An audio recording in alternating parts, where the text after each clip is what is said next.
When did you see someone fail as a parent? Story 1. I was at a grocery store. A little girl, maybe 4 years old, dropped her ice cream cone. It hit the floor. She looked at it. Then she looked up at her mom. She didn't cry. She didn't yell. She just looked at her mom with this expression, the specific expression of a child who is deciding whether to trust that the adult in front of her will make it okay. The mom looked at the ice cream on the floor. Then she looked at her daughter. She said, "That's what you get for not holding it right." And she walked away. The little girl stood there, not crying, just standing, looking at the ice cream on the floor. I bought her a new one. The mom didn't say thank you. She said, "You're going to spoil her." I still think about that little girl's face when she was deciding whether to trust. Story 2. I was a teacher for 11 years. I have seen a lot of parents, good ones, bad ones, the ones who try, the ones who have stopped trying. But the one I remember most was a father who came to his daughter's school play. She was 8 years old. She had the lead role. She had practiced for 6 weeks. She walked out on that stage, and the first thing she did, before she said a single word, was look into the audience for her dad. She found him. He was on his phone. She performed the entire play looking at a man who was looking at his screen. After, she ran to him. She said, "Did you see me? Did you see me?" He said, Yeah, you were great." He had not looked up once. She knew. Children always know. She smiled anyway. The specific smile of a child who has learned to accept what they are given, even when it is not enough. That smile broke something in me. I still see it. Story 3. I grew up in a house where my father's moods were the weather system the rest of us lived inside. Good day, the whole house was warm. Bad day, the whole house went cold.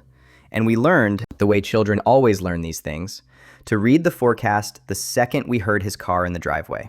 The sound of the engine, how it stopped, how long it took him to get out, whether the door closed or slammed.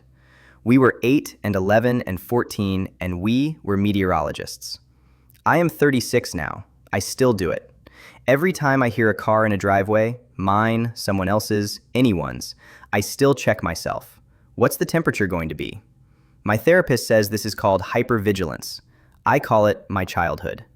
If you grew up reading the weather instead of being a child, type yes. You are not alone. Story 4. My neighbor has a 7-year-old son named Tyler.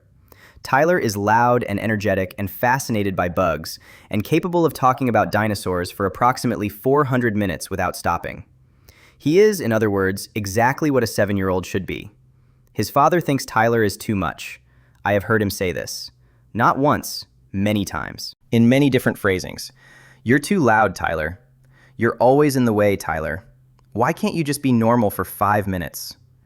Tyler's response to this every single time is to become briefly smaller, to compress himself, to take up less space, and then, 3 minutes later, to expand again because he is 7, and 7 cannot be contained by a father's impatience.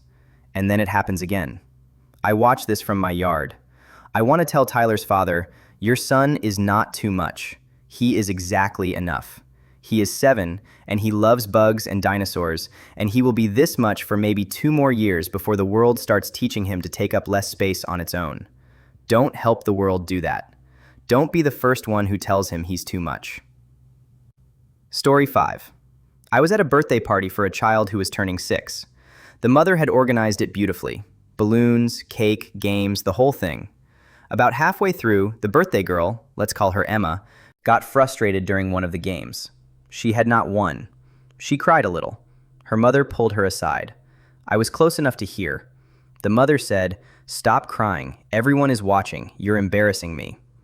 Emma stopped crying, immediately, because she has learned that her emotions are an inconvenience to be managed not for her sake, but for her mother's.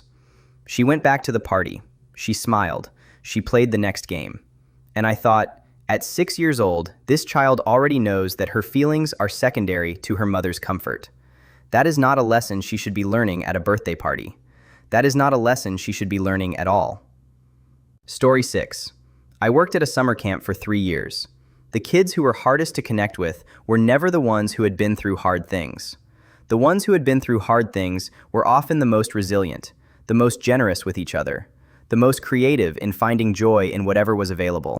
The hardest kids to reach were the ones whose parents had taught them that needing help was a weakness, that asking questions was stupid, that making a mistake was shameful, that trying something hard was shameful, that trying something hard and failing at it was worse than not trying. These kids would rather do nothing than risk being seen failing. They were 8, 9, 10, and they had already decided that attempting was dangerous. I spent 3 summers trying to create spaces where trying was safe, where failing was part of it, where, I don't know, let's figure it out was a complete sentence. Some of them got it, some of them didn't.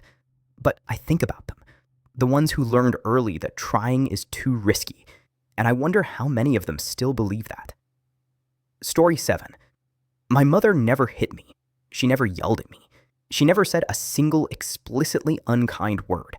And she still failed me. She failed me by not being there. Not physically. She was always there physically, but emotionally.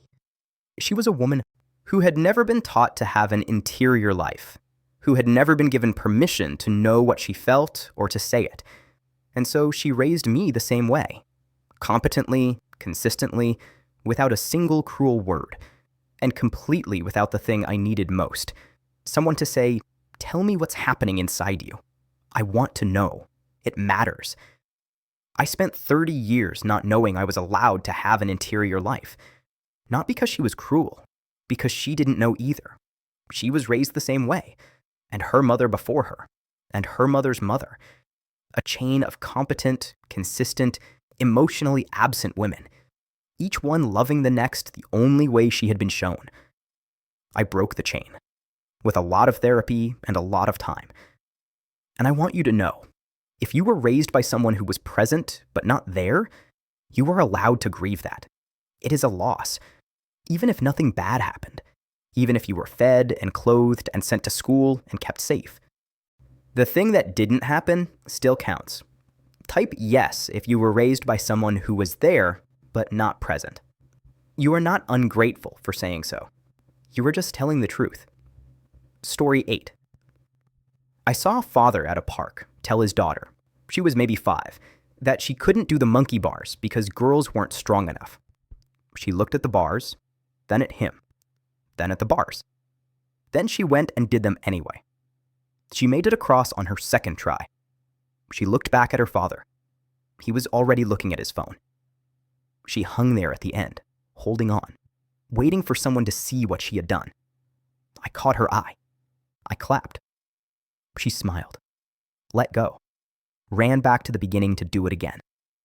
Some children are born knowing they are more than what they have been told. I hope she stays that way. Story 9. My parents divorced when I was 9. After the divorce, my father started treating me like a messenger service. Tell your mother I need the documents by Friday. Tell your mother the child support is late. Ask your mother why she told her lawyer that. I was 9. I carried those messages across a house, across a driveway, across the specific distance between 2 people who had stopped speaking and were using their child as the space between them. I know now that this is called parental alienation or triangulation, or a dozen other terms that make clinical something that is simply a child being asked to carry weight she did not create and could not put down. I was 43 years old before I could say to someone who asked about my childhood, it was hard.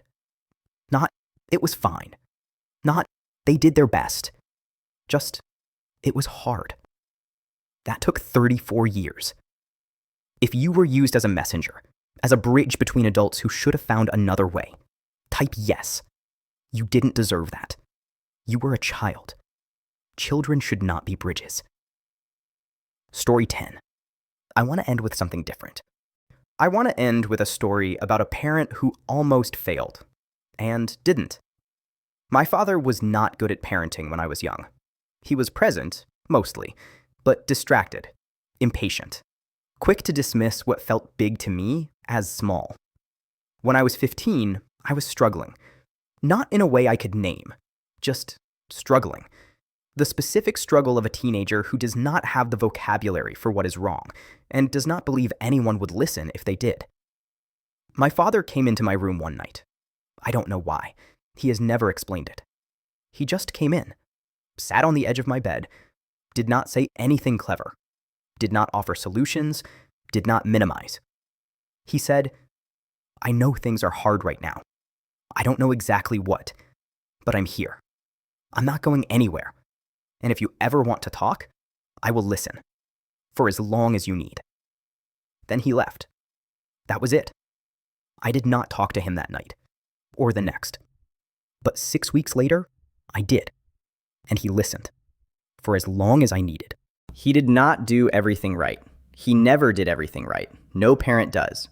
But he came into that room on a night when I needed someone to say, "I'm here." And he said it. That is not failure. That is a parent learning to be better in real time. That is enough. More than enough. The question was, when did you see someone fail as a parent? But I think the better question is, when did you see someone try to be better? Because the trying, imperfect, late, clumsy is where the story can still change. To every parent watching, you will fail sometimes. Every parent does. The question is not whether you will fail. The question is what you do when you notice. Do you defend the failure? Do you explain it away?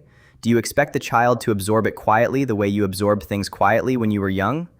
Or do you sit on the edge of the bed and say, "I'm here. I'm not going anywhere. Tell me when you're ready"? That is not a perfect parent. That is a real one. And real is what children need. Not perfect. Real. Welcome back to this channel, where the questions people ask on Reddit reveal something true about how we were raised and who we are becoming. Type yes in the comments if any of these stories sounded like your childhood.